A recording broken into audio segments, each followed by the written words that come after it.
Tegas gini Bang Hasan bahas etika politik guys. Gini, Pak Prabowo itu nggak suka menyerang orang secara langsung walaupun bahan itu sudah di mulutnya dia.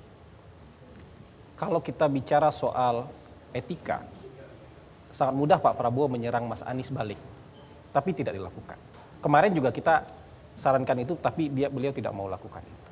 Kalau kita bicara etika, kan nggak cuma di MK yang ada masalah etika. Dalam hubungan politik juga ada etika. Ada yang dulu pernah bilang, jangan harap saya akan jadi calon presiden selama Pak Prabowo jadi calon presiden. Saya tidak akan menjadi bagian dari orang yang mengkhianati Pak Prabowo.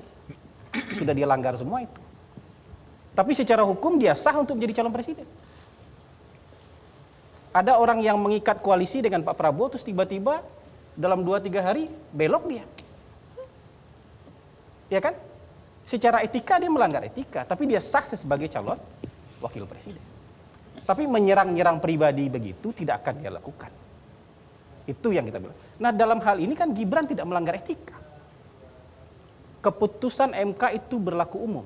Termasuk nanti berlaku untuk anaknya Mas Anies kalau dia mau jadi capres atau cawapres sebelum umur 40.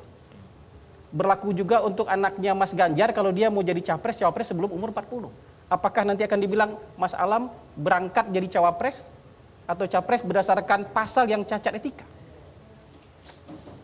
Jadi kita memikir politik jangan sampai 2024. Ini kan sama pendeknya ketika bicara dengan Gagah, wah saya tidak akan menjadi bagian dari orang yang mengkhianati Pak Prabowo, karena dia pikir mungkin Pak Prabowo cuma jadi capres tahun 2019.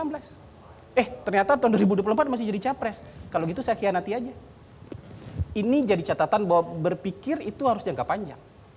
Pasal ini juga bisa dipakai oleh anaknya Bu Puan. Kalau dia lolos jadi caleg, udah bisa jadi capres nanti. Kalau anaknya Mas Alam nanti sebelum umur 30 udah pernah terpilih, bisa jadi capres juga. Oke. Jadi ini yang saya maksud, bahwa Mas Gibran bahkan tidak melanggar etika.